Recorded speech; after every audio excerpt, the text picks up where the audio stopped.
happen to Lucas? No, I just think, well, yes, he's been dealing with an injury, and so, I think we all were thinking he'd be further along than he is, and unfortunately, he's where he's at, and so it's kind of, day-to-day type thing. Okay, I guess I asked probably about it. I was wondering if he had a setback, 'cause he played about 6 snaps. And he wouldn't Yeah, I have wouldn't back. say it's a setback. I just think it's just where he's at. And we thought he might be able to go, and he tried to go, and wasn't feeling it. So that's where he's at. Is Keyshawn making progress? He went from ENP to limited today. Yeah, all those, a lot of these guys are making progress. Unfortunately, you're kind of up against it when you're talking about a Thursday night football. So we'll see where they're at. Obviously, he's a guy that we would absolutely give up till game time to see if he can go. Jacobs spoke pretty confidently when he talked to us last week that if he missed a game, it would just be one game, and he'd be back for this one. Do you feel pretty good about him at this point? Well, we'll see. We'll see how he responds. I know we didn't have a full practice. It was everything was walked through today, and so we'll just see kind of how he's feeling on game day. With Jaden, whenever he comes back, whether that be this week, next, with a guy who's not coming back from a soft tissue injury, is it easier for them to be back once they're back and really hit the ground running without that fear of re-aggravating anything? I don't necessarily think that. I think it's all about time on task and getting the practice reps in and staying in that rhythm. So I'm sure there's always going to be a little bit of just a reacclimation, I would say, in terms of return to play. But he's a great competitor. Certainly can feed off his playmaking ability and the energy that he brings not only to our offense but our football team. What changes with Dan Campbell? Have you seen anything play calling wise or offensive scheme wise that's changed since he's taken over the offense? I don't know necessarily changed. I think he's done a heck of a job, putting his guys in position, and then ultimately they got a ton of playmakers. Obviously, it all starts. Their offense line, I think, is really talented, and then I think Goff, just watching him play, and he's playing the best football these last couple of years of his career, and he's playing at an extremely high level, and then you got a bunch of playmakers to throw it to, with Amon-Ra, with Williams, obviously Gibbs and Montgomery are two very special backs. So obviously I know they're missing Laporta, which is a big loss for them, but they got a lot of weapons. From your perspective, when Jordan has to do the handoff with just the one hand, the way he did last week, how much of an hindrance, if at all, is that when? Well, I don't think you necessarily want to see that. I think it's not natural, and you never want to put the ball in jeopardy. And certainly, some of our passes will come off our actions, and if you're not doing the right action, it can take away from that effect, I would say. Is that something you talked about with them last week, that you might have to use that back? No, it just kind of happened. But it's not the first time I've seen it, and I think he's seen other guys that were here before do the same thing. So, but he's got to do what he's got to do to feel comfortable, and obviously we feel good with him in there. So it's whatever it takes. When you're going against an offense that might go for fourth down every time, but how does that affect you as a play caller? Are you any more or less aggressive? You just got to stay in your lane and manage the way that you would? I think it's all about the flow of the game, just the complexion of the game, and how that will impact maybe some decisions a little bit more. But I do know that they are going to be aggressive, and they show that aggressiveness in all three phases. What did you see from Belton watching the tape back, and are you inclined just to give it to him from the start on Thursday? Well, we'll see. We'll see where we're at. We'll go through our preparation, but I thought, he came in there and he did a great job. I thought he showed the physicality and the strain that we're looking for at that position. Obviously, he's a big man. First time playing guard, but I thought, all in all, I thought he did a pretty good job. I know you said, at the beginning of the year, you just wanted him to focus on tackle. How long has he been working inside as well in practice? Well, as you know, we like to cross-train a lot of these guys. I do think it's a little bit more difficult when you're talking about younger players. you like them to kind of get into a rhythm at one position, but you know, he's such a talented player that, you know, we just felt like that was best for us. Now, you talked about Kamal's growth. How much does it help if he does have to be the guy that he got the opportunity he did last week to kind of get his feet wet playing on defense in the NFL? Yeah, I think that certainly helps. You know, the more experience you get, the more comfortable you typically feel and more confident, especially as you're making plays. And I thought Kamal did an excellent job stepping in there. Matt, you know, when you face a guy like Hutchinson, and you obviously have to decide when you're going to double team him, what goes into, you know, how much you can lose out of a certain play when you have to double team him, or you decide you want to double team him? How does it affect you from the other standpoint, from where you want, what you want to do in the passing game or a particular play?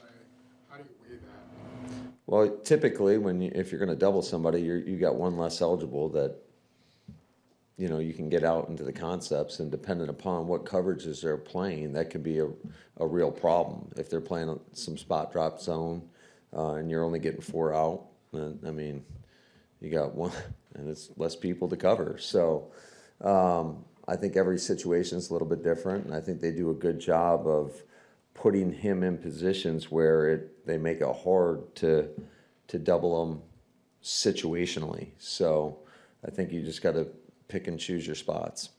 By how they line him up really wide? All of the above, different front structures, different pressures that they can run. It's a very aggressive style of defense. I mean, we know they're going to play man. They're going to bring pressure, and they have quick add-ons. So when they do that, it makes it a little bit more difficult to double team somebody, especially when you talk situational ball. With so much time between week 1 and where we are now, how do you evaluate that game in terms of what they did recently versus how they defended you so early? I mean, you definitely watch it. You take it into account, and but I think both teams, you know, over the course of a season, you kind of evolve, and you know, you have different people in there first and foremost, so you got to account for that as well. How do you think you've handled silent counts on the road this year? I don't know. How do you think we've handled silent counts on the road? How would I know? Well, you're asking the question. I thought you had something on me, Spoon. No, I'm asking your impression. I mean, do you think you've handled it pretty well? Or? I'm just trying to think back through all the games. There were some games I would say that we didn't do a very good job early on in the season. I think that's one of those things, though, that we know this is going to be a hostile environment. I mean, their fans do a great job of getting into the action, and they truly have a home field advantage, no doubt about it. And I think when you talk about just the outcome of the game, being able to handle the crowd noise on the road is going to be a critical aspect to that. Do you have any feel for how Belton might handle that if he's out there? Well, I mean, we practice it all the time, but ultimately you got to go apply what you practice. And I think our guys have done a nice job with it. Certainly, I think the Lions do a good job of getting off on the snap count. You know, Hutchinson is as quick as anybody. So we got to do a good job just, you know, trying to keep them as off balance as possible. Did you have to go silent count in Pittsburgh or just the Steelers that day? No, we use silent count. Because Aaron said that they have to do it too. Hopefully we get a bunch of Packer fans and they have to do the same thing. Did you do it against the Giants? Because that would have been Sean's first rule. Yeah, we did. There was, again, situationally, there were times that we didn't need to, but on some of the third downs, absolutely. What has Kennard given you in these recent weeks when he's been on the field? Yeah, I think DK's done a great job. Talk about a guy that brings a ton of energy, and I love his mentality, how he plays the game, and I think he's done a really nice job in there and kind of unlocking some different aspects of our offense that we may not have utilized without his presence. Hey, Matt, going back to Jaden Reed, he'll need a full week of practice, right, before he can play? Like, there's no way he could go now, could he? Never know, Rob. Never know. I know you never know, but I'm trying to find out. You'll find out at Thursday at noon. How about that? I like how you phrase that. With the guys who are coming back from stingers, what do they worry about the most, in terms of whether they can function? I mean, is it about whether it's calmed down enough that they won't re-injure it, or? I think that is, like, we feel confident those guys are, in a place where they're not gonna, there's nothing long-term.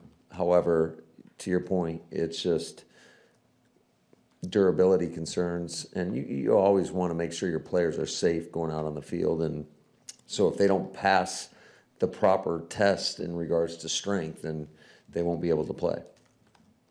I know it's helpful as a divisional opponent. At this point, how much hay is already in the barn, and how much do you still have to really kind of cram this next 24, 36 hours? I think we cram all the way up until game time when you're talking about a Thursday night game. You're just trying to find whatever nugget you can. Maybe it gives you the winning edge, but they're doing the same thing. So I think probably more so from a coaching standpoint, just trying to get caught up. There's a lot of tape out there, and you want to make sure you just see everything. Like, are you having meetings on the flight there, or like watching videos? Not necessarily. I wouldn't say meetings, but I'm sure most of the guys will be working, and those that aren't working, I'm sure will be sleeping. Hey, Matt, I know Parsons got his 2 sacks in the third quarter on Sunday, but he's, Hafley's calling him a closer. What is it like to have a guy like that on your team for those kind of moments? Oh, it was big time. And I thought, just in regards to, I mean, I'm stating the obvious here, but it's nice to get up 2 scores, and it just changes the complexion of the game. And now you're putting a team in a little bit more pass heavy situations, and then you can watch the rush kind of go to work. And I think that's what we saw. Matt, I know the goal is to go 1-0 every week, but can you sense like a heightened level of intensity when it's a divisional game? Absolutely. I think anytime you're talking about a divisional game, there's a big emphasis with us. And I think our players believe it. I mean, I think we all believe it, how important these games are. And then you're talking about we're getting towards the end here, so to speak, and I think every game's a little bit more magnified. And I know every injury is different, but Baker Mayfield got knocked out with the same injury that Jordan has. Wentz had it earlier in the year. How impressed have you been just with his toughness to be able to play through this? Yeah, I think it speaks a lot to him, and just in regards to his mindset, his mentality, and how tough he is. I mean, that it takes a lot of physical and mental toughness to play the quarterback position, to be able to stand in there, especially when you are injured, knowing that you're probably going to get hit at some point. So I thought he exuded that. I thought there were some moments where I was kind of holding my breath at times, where he's getting hit and releasing the ball. And we got to do a better job just collectively as an offense of making sure there were a few miscommunications up front where we allowed free runners in the lap of the quarterback, and just had some mental mistakes. So we can't allow that to happen, especially on the road against a premier football team like the Detroit Lions.